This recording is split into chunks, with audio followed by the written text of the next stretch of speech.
स्त्री को पिटी पिटी मारिदेला स्वामी। घटनास्थल में पुलिस पहुंची स्वामी को अटक रखी। बालेश्वर जिला असुरिया ग्राम में ए घटना घटी। गतकाली विलंबित राति स्वामी रमाकांत परिडांकर स्त्री कांचन पाटितुंड होता। एथिरे उत्क्षिप्त होई रमाकांत एक ठेंगारे स्त्री को पिटी पिटी मारी देइछन्ते। सकाळे ग्रामवासी रमाकांत को अटक रखी पुलिस को खबर देइथिले।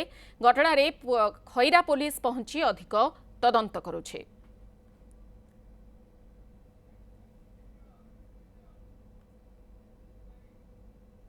तांको ना होची कंचन बेहरा आउ सी जे आम फोन कला ता पुओ ता ना होची पाणुआ बेहरा ता बड़ पुओ सी होची फोन कला जे बापा कोन फोन करचंती मा देह खराब आ तमे टी जाई देखियो दी।